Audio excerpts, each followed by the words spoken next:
Vamos nos harmonizando com este ambiente que foi ricamente preparado desde os primeiros sinais da manhã, para que nós pudéssemos fazer esta nossa reunião da noite. Os mentores aqui estão, médicos, enfermeiros, pacientes espirituais e nós, os pacientes físicos, todos esperando por esse verdadeiro banquete espiritual pelo qual vamos passar. Sê conosco, Jesus, abençoa-nos o esforço de procurarmos ser pessoas melhores, de procurarmos andar pelos caminhos que o Senhor orientou.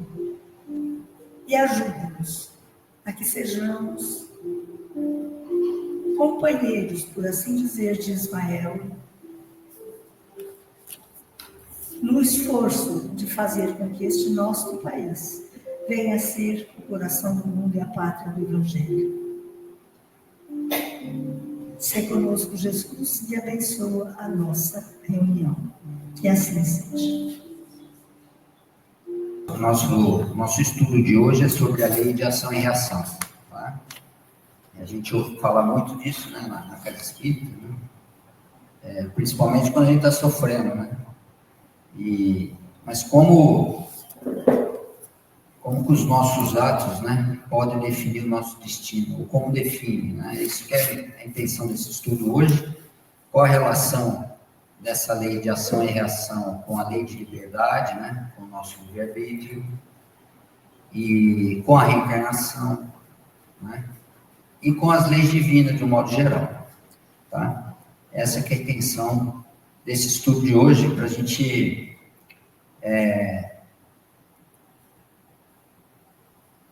futuramente criar o nosso destino de acordo com aquilo que a gente quer, né? Isso que é o mais importante. No livro O Céu e o Inferno, Kardec, isso é fala do Kardec, tá? A primeira parte.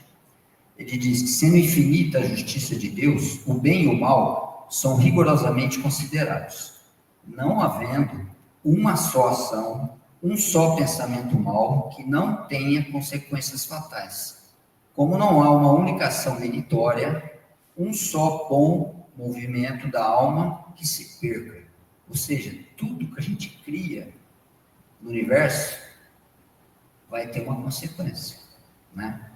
Engraçado que ele fala aqui da parte boa também, né? Não é só da parte ruim, né? Para dar um exemplo disso, quem já leu os livros do Manuel Filomeno de Miranda, eu não lembro qual agora, né?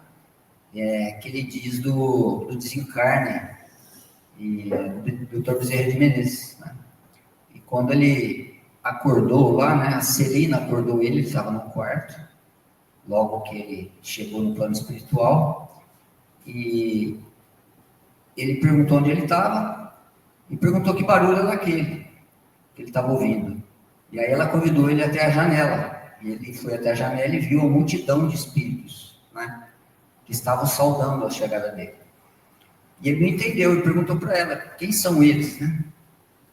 E ela disse para ele que eles são aqueles que ele ajudou e reconduziu no caminho do Evangelho nas sessões mediúnicas que ele participava, né? Mostrando para a gente que a lei de reação não é só para o mal, é também para o bem, né? Que a gente cria para a gente mesmo. No mesmo capítulo desse livro, né, na primeira parte, ele diz que toda falta cometida, todo mal realizado, é uma dívida contraída que deverá ser paga. Se não for em uma existência, sê-lo-á na seguinte ou nas seguintes. Porque todas as existências são solidárias entre si. Aquele que se quita numa existência não terá necessidade de pagar uma segunda vez, né? Aqui ele diz para a gente que não tem justiça no processo da vida, né? Se você limpou o teu perispírito daquilo que você carregava, não tem necessidade de você passar novamente por aquela situação, né? Se você aprendeu com ela o que você tinha que aprender, né? É isso que ele está dizendo. Faz a gente refletir sobre a vida, né? Sobre tudo isso, e como se processa a lei de ação e reação, né? Eu coloquei essas duas frases iniciais para a gente entrar no texto em si, que fala que a lei de ação e reação é um princípio fundamental da doutrina espírita, representando a justiça divina que rege a vida de todos os seres, né? Então tem uma lei que rege as nossas vidas, né? É isso que ele está querendo dizer. E a lei de ação e reação é uma das principais, né? Que ela está coligada com todas as outras leis, em função das nossas atitudes, da nossa vida, né? De acordo com essa lei, tudo que fazemos, sentimos ou pensamos gera consequências que moldam o nosso destino. Mas o pensamento faz mal? Para nós que somos espíritas, que sabemos que os espíritos veem o nosso pensamento, como não faria, né? É lógico que quando você comete uma ação, aí já entrou em processo a lei de ação e reação na sua plenitude, né? Vamos dizer assim. Porque aí você não tem mais controle sobre o que você fez. Porque aí vai depender da reação de quem recebe, né? E aí entra o processo da lei de ação e reação. O que você dá para o mundo, você vai receber de volta. Com base em nossas escolhas e atitudes, escolhemos os frutos das nossas ações, que podem trazer tanto paz quanto novos desafios para a nossa evolução espiritual. Assim, entender essa lei nos convida a adotar uma vida de responsabilidade e amor, guiada por escolhas conscientes, né? A gente, vendo isso aqui, a gente fala assim, puxa, a lei dos homens é quase correta, né? Mas as leis dos homens a gente consegue burlar, né?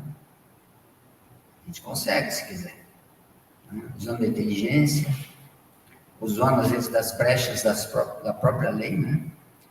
Mas a lei divina não. Essa não tem, porque ela impregna no teu perispírito, né? Teu perispírito é o HD da tua vida, de todas as suas vidas, né? Físicas, e vai estar lá, né? Guardadinho, esperando uma oportunidade quê? De limpar o HD. Então, qual a relação da lei de ação e reação e a justiça divina, né? Que a gente já falou aqui. No Espiritismo, a lei de ação e reação é a manifestação da justiça divina, que busca equilibrar todas as ações humanas de forma imparcial e justa. Então, a gente não consegue burlar a lei, né? Jesus, em suas passagens, deu mostra disso, né? Essa lei atua de modo que cada ato praticado, seja ele positivo ou negativo, gere uma consequência correspondente, né?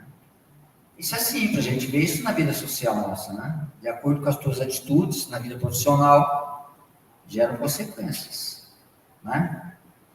Quem assiste tal do Big Brother lá vê, né? Qualquer fala que se dê torta lá, pronto. Gera uma consequência que pode levar a pessoa a sair do programa. Da mesma forma a nossa vida, né? O nosso futuro. A máxima, a cada ação corresponde uma reação, resume bem essa lei universal, que nos permite aprender com nossos erros e nos reconectar com o propósito maior da nossa existência. Qual é o propósito da nossa existência? Por que nós estamos vivos? Por que nós estamos aqui, né? Se a gente se dar conta disso, de que nós estamos aqui para evoluir, para limpar o nosso passado, né? A nossa psicosfera doente que a gente traz do passado, né? Se a gente se der conta disso, a gente consegue ter momentos felizes e planejar o nosso futuro, né? Nosso futuro mais feliz, né? Com menos sofrimento. Essa lei também reflete a misericórdia divina, pois nos dá diversas oportunidades de reparação e aprendizado. São as encarnações, né? Que a gente tem. E às vezes as oportunidades são várias dentro da própria vida, né? De uma vida, né? Aqui no corpo. Mesmo diante dos erros, podemos corrigi-los através de novas experiências e reencarnações, recebendo a chance de nos redimir e evoluir. A bondade divina, com essa lei, ela se mostra assim, de uma maneira que a gente não consegue nem entender. Como é que Deus aceita os nossos erros, né? De uma forma assim, tão singela, e nos dá a oportunidade para que a gente possa reparar esse erro.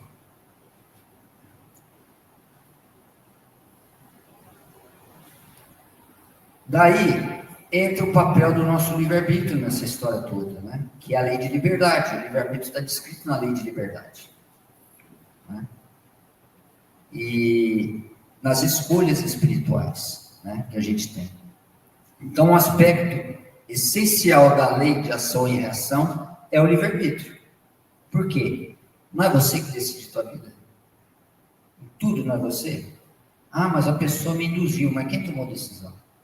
Não é você? Não existe, a Lúcia gosta de falar essa frase, arrastamento irresistível.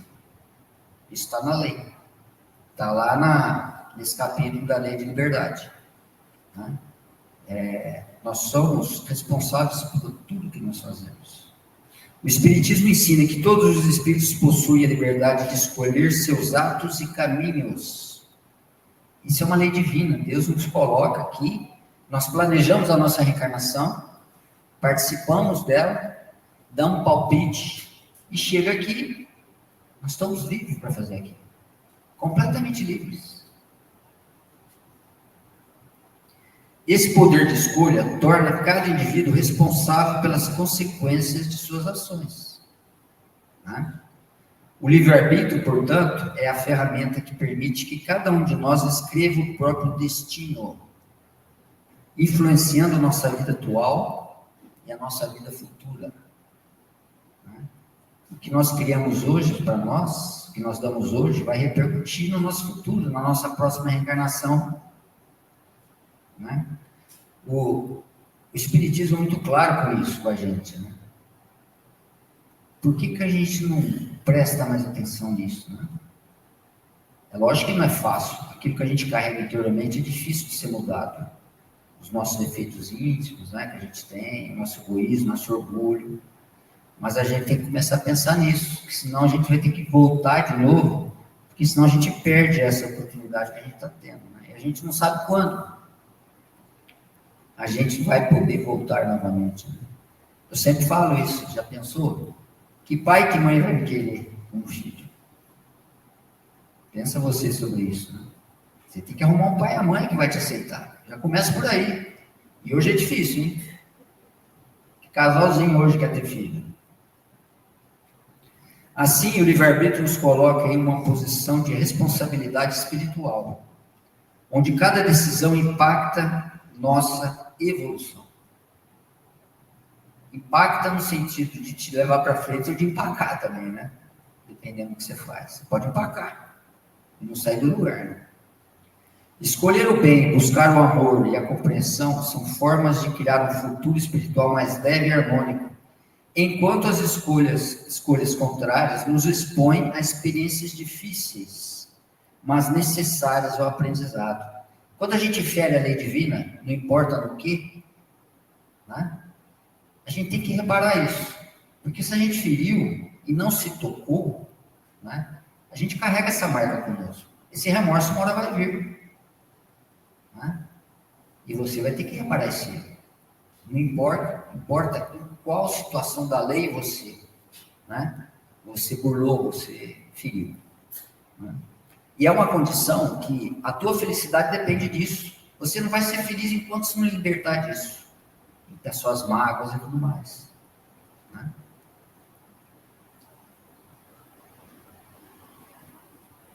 E a reencarnação como ferramenta de reparação e crescimento. Falamos de tudo isso, então você erra, e como é que você vai reparar esse erro? É através da reencarnação. Não tem outra solução. Né? Não tem outro meio. Você se modificar lá na espiritualidade, no mundo espiritual, não é tão fácil assim. Porque lá você não está diante das provas. Né? Você pode até estar no umbral lá, porque você aprontou tanto, está sofrendo lá. Mas na hora que você consegue se libertar do umbral, né, e começar a se preparar para uma nova reencarnação, você tem que voltar aqui. Porque é aqui que é a prova. Né? É aqui que você vai conseguir se libertar disso tudo.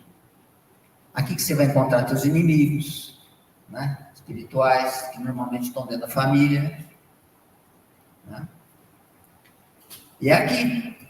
A reencarnação é vista como uma oportunidade divina de transformação e reparação, oferecendo novas chances para corrigirmos os erros cometidos em vidas passadas.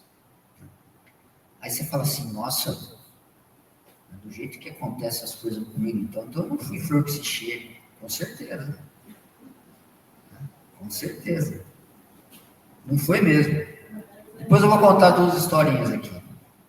Por meio dela podemos resgatar dívidas espirituais e superar as marcas que ações negativas deixaram em nosso perispírito. Foi o que eu falei agora há pouco.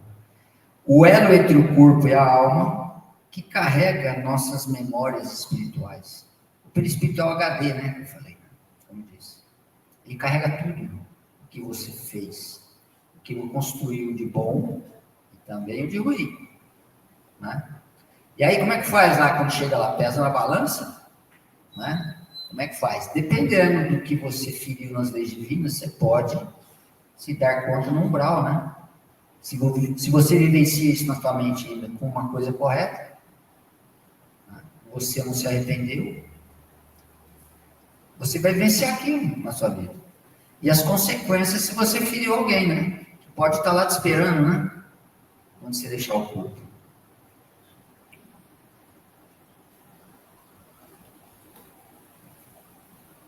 Essa ferramenta de renovação, né, que é a reencarnação, de renovação espiritual, nos permite a evolução constante, moldando uma alma mais forte e livre de remorsos.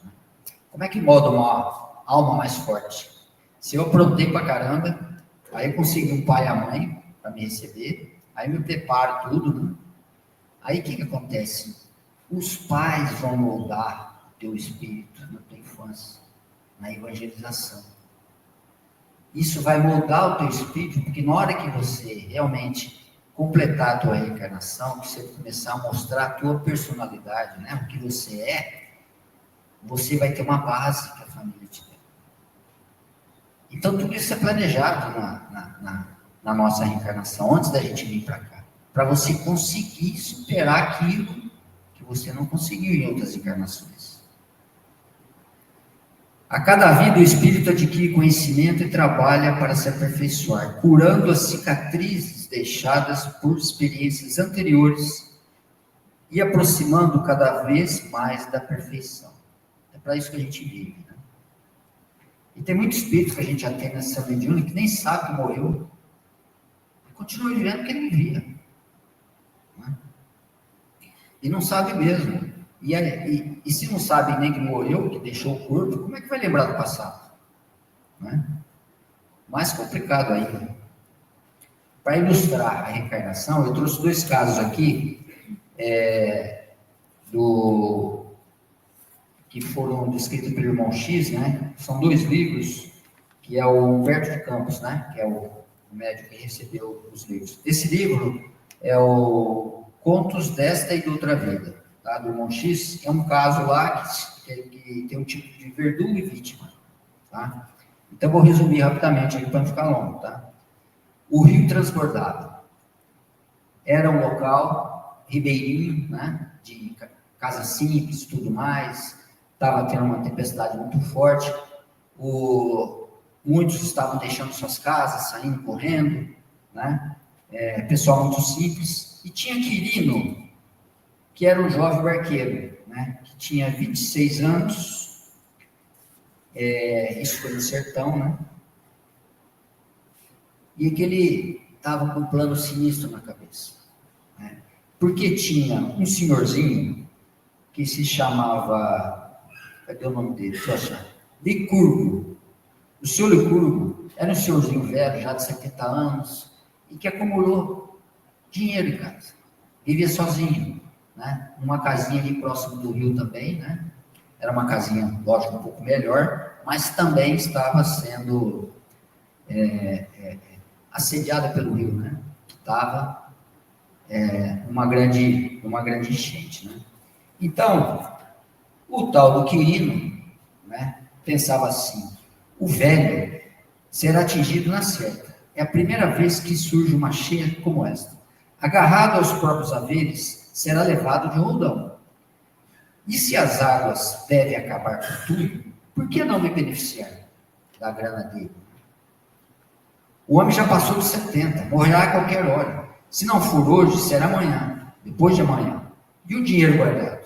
Não poderia servir a mim, que sou um moço em pleno direito no futuro? Então ele estava maquinando já, que o velho, ia levar o velho. Aí ele foi lá, bateu na porta do velho, falou: ô, seu Licurgo, a enchente está chegando, o senhor não vai sair, está todo mundo indo embora.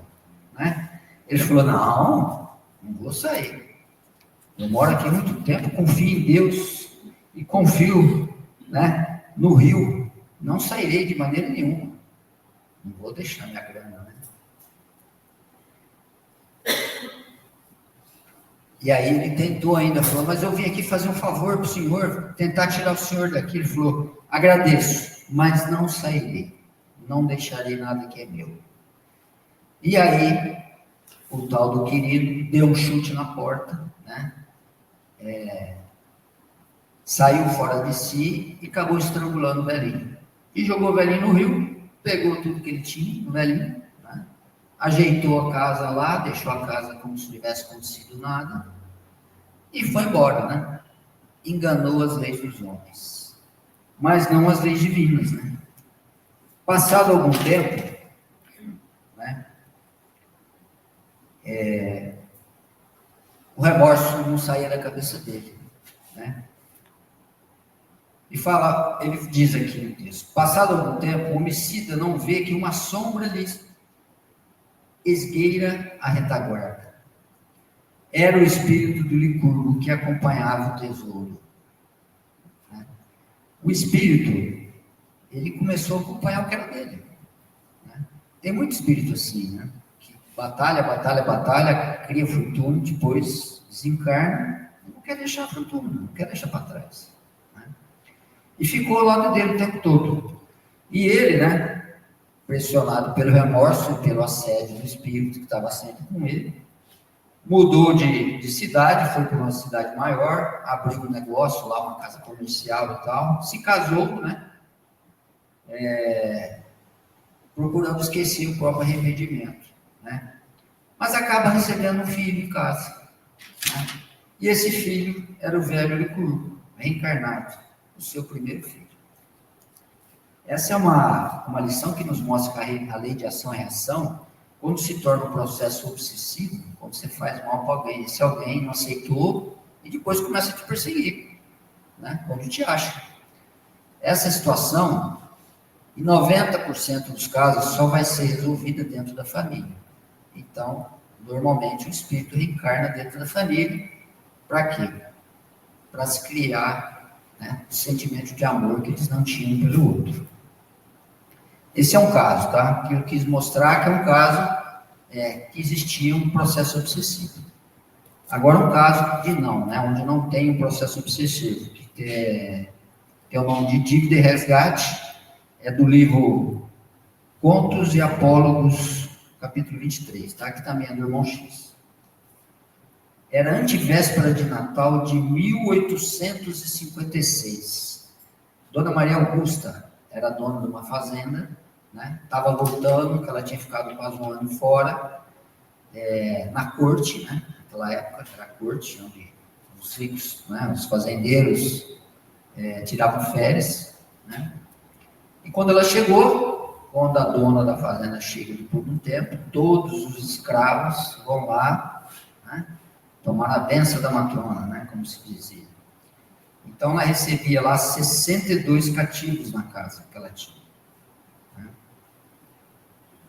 que eram muito humildes, né? Ele pediu a bênção, né? Só que essa bênção era um salão grande assim, ela ficava sentada aqui, eles tudo lá, e de longe ela dava essa bênção. Não era a bênção de pegar na mão, como se fazia, né? Como a gente fazia com os pais antigamente, né?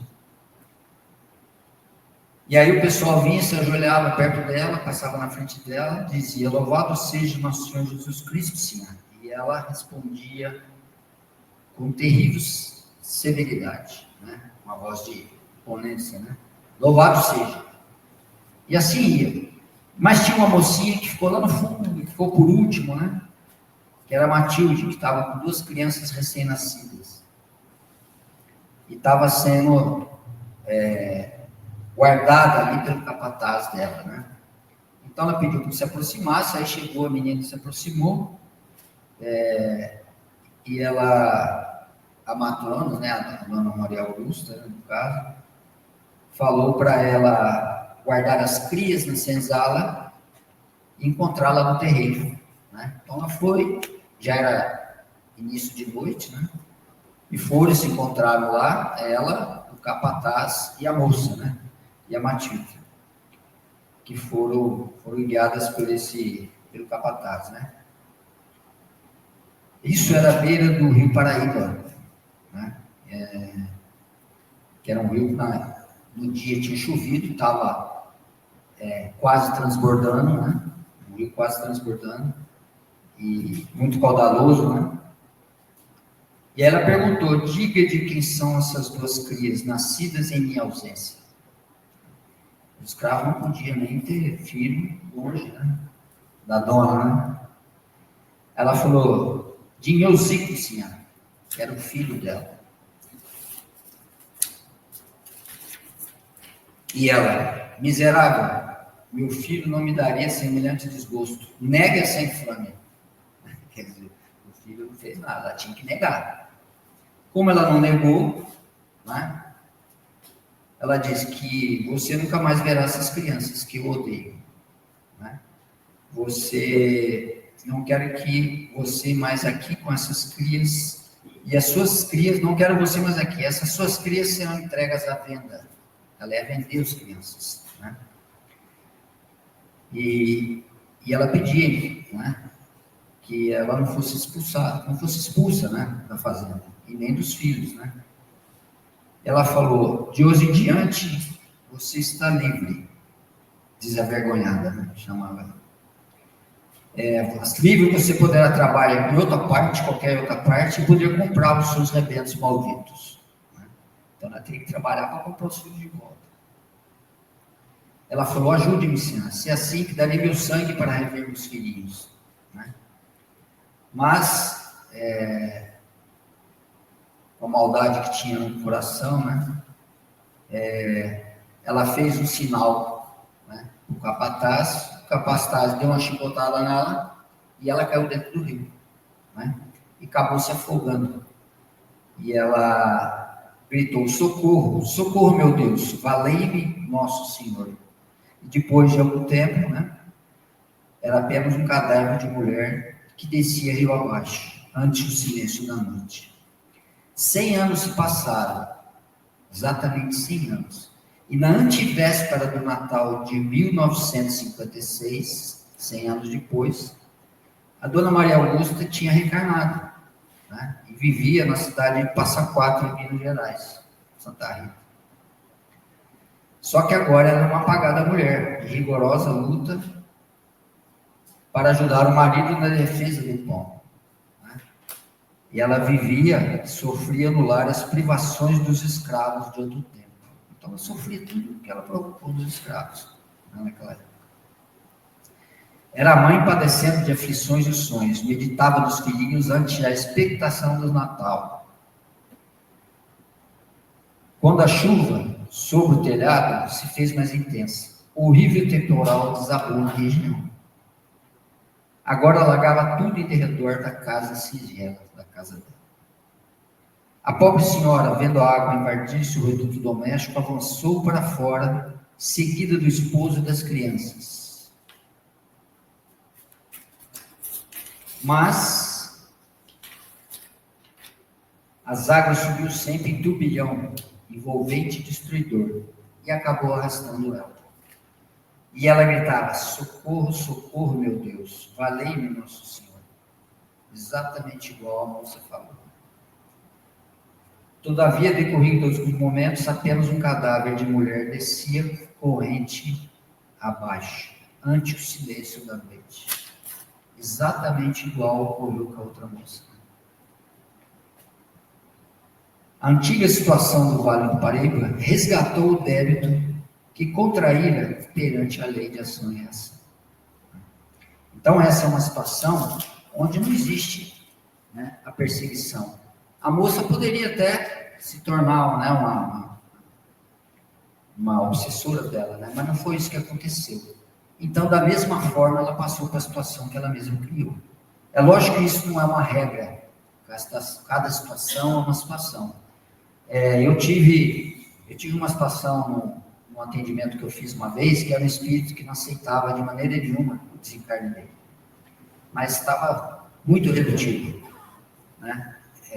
Sobre o que tinha acontecido. Porque na idade de 45 anos dele, ele teve um infarto fulminante. Quando ele estava com a vida assim, aí que ele ia aproveitar a vida com a família, quando ele estava estabilizado financeiramente, que estava dando tudo certo na vida dele, tudo foi tirado dele de repente, né? E ele não aceitava de maneira nenhuma. E aí, como estava numa situação que ele realmente estava irredutível, e a revolta com Deus, né, por ter tirado tudo isso dele, aí foi mostrado o passado para ele, nessa sessão mediúnica, onde mostrou que na mesma idade do irmão dele, com 45 anos, ele deu um tiro no peito do irmão para ficar com a mulher do irmão, né? Então, aí ele caiu em si, né, e foi acolhido e seguiu o caminho dele, né? Para a gente ver que não é porque eu dei um tiro em alguém que eu vou tomar um tiro. Não é assim, né? Mas a situação vai ser a mesma. Toda a dor que você causou a alguém, você vai receber de volta, de alguma forma, né? É isso que a lei de reação mostra para a gente. E por quê? Para você se dar conta de que aquilo, né, para você se libertar daquela dor que você vai carregar. E você vai carregar, se você não deu conta dela, um dia você vai dar. Deixa eu correr aqui que estou atrasado. E o sofrimento como agente de transformação espiritual, né, que a gente comentou agora nos dois casos, né? No Espiritismo, o sofrimento não é visto como punição, mas como um recurso educativo que auxilia no crescimento moral e espiritual. Muitas coisas acontecem, às vezes, com pessoas que a gente convive, né, que são pessoas boas hoje. Você fala, mas como é que Deus deixou que acontecesse aquilo com ela? Um câncer, de repente, a pessoa desencarna. Uma pessoa que fez tanto bem. E o passado dela? A gente tem que ver as coisas que acontecem na vida de uma forma global, de uma forma mais ampla, para a gente entender, senão a gente se revolta com Deus, né? Por meio de desafios e provações, desenvolvemos virtudes como resiliência, empatia, compaixão, que são essenciais para a nossa evolução. Esses momentos difíceis nos ajudam a compreender o valor da paz e da harmonia, incentivando-nos a buscar escolhas mais equilibradas para a nossa vida. Em meio às dificuldades, o sofrimento revela o que temos de mais profundo e essencial, proporcionando uma reflexão que nos ajuda a reavaliar os nossos caminhos e as intenções, né? Quais são as nossas intenções diante disso, né? O sofrimento, ele é um professor severo, mas necessário, que nos ensina a importância do amor e da paz para encontrar a verdadeira felicidade. Se você não se libertar do que você traz no passado, você não vai ser feliz nunca. Não vai se sentir feliz nunca. E o amor e o perdão como caminhos da liberação espiritual, né? O amor e o perdão são poderosos aliados da jornada da evolução espiritual, pois têm a capacidade de interromper ciclos de ressentimento e de sofrimento, né, que a gente carrega. Às vezes acontece, a gente encontra uma pessoa na vida e muda a nossa vida, por quê? Porque a gente aprende a amar. Ao perdoar e amar, quebramos as correntes que nos prendem a sentimentos negativos, promovendo uma liberação espiritual que nos permite crescer. O Evangelho e os ensinamentos espíritas reforçam que sem o amor e o perdão, a alma fica aprisionada em um ciclo de dor e mágoa. E é assim, né? Uma vez é um que vem, na outra vida é o outro que vem, e aí fica, né? Uma bola de neve infinita, né? Essas virtudes são essenciais para purificar o espírito, permitindo-nos alcançar um estado de paz interior. Ao reconciliarmos com o passado e com aqueles ao nosso redor, podemos avançar no caminho da luz e da harmonia, em alinhamento com a justiça divina e com a lei de ação e reação. As leis têm que ser seguidas. Se você não segue as leis na tua conduta de vida, você vai criar um sofrimento para você no futuro. Concluindo, então, a lei de ação e reação nos lembra que somos os autores do nosso próprio destino, moldado por nossas escolhas e atitudes. Né? Pense bem a vida que você está levando. Está alimentando o teu espírito? Se não está alimentando o teu espírito, muda. É isso que ele nos fala. Compreender a importância de uma vida pautada no bem, no amor e no perdão, nos permite construir um futuro espiritual mais harmonioso e iluminado. Quando ele fala perdão aqui, a gente é alfinetado quase todos os dias por alguém. Se você não aceitar isso como uma prova para você, e você se revoltar com isso, enfrentar o mal que chega até você, você não vai conseguir. Essa responsabilidade sobre os nossos atos é um convite constante para sermos a melhor versão de nós mesmos, avançando em um ciclo de aprendizado e evolução. E para a gente encerrar uma passagem de Jesus, né? Que ele mostra para a gente que a lei de reação existe. Né? Judas disse: aquele que eu beijar, este é, prendei-o. E logo aproximando-se de Jesus, disse: salve, Rabi, e o beijou. Jesus, porém, disse: amigo, aqui vieste. Nisso, aproximando-se, eles lançaram mão de Jesus e o prenderam. E eis que um dos que estavam com Jesus, estendendo a mão, puxou da espada e, ferindo o servo do sumo sacerdote, cortou-lhe uma orelha. Então Jesus lhe disse: mete a tua espada no seu lugar, porque todos os que lançarem mão da espada, a espada morrerão.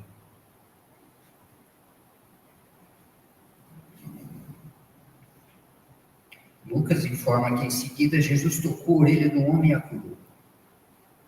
Esse finalzinho aqui, que Jesus tocou a orelha, né, e o curou, mostra que Jesus não deu sequência à lei de ação e reação. Né? Ele finalizou ali o processo, porque de uma forma ou de outra, ele era o corresponsável, porque por causa dele a situação acabou acontecendo. Né? Lógico que pelo livre-arbítrio do que feriu a orelha, mas na hora ele corrigiu o erro, né? Não deixando que a lei de ação e reação prosseguisse, e mostrou claramente: aquele que lançar mão da espada, a espada morrerá. Ou seja, não é lei, né, de talião, né, que é a lei de Moisés, né, que era olho por olho, dente por dente. Não é isso. É que se você feriu a lei, você tem que reparar o erro que você cometeu com a lei, para você se libertar daquilo. Né? Que a gente possa, então, desta maneira, prestar mais atenção nas nossas atitudes, na nossa vida, né? A gente tem pensamentos ruins, a gente sempre tem, não deixar que esse pensamento vire uma ação, né? Corrigir até, porque aí sai do nosso controle. E aí a gente vai ter as consequências da reação. Tá bom? Era isso por hoje.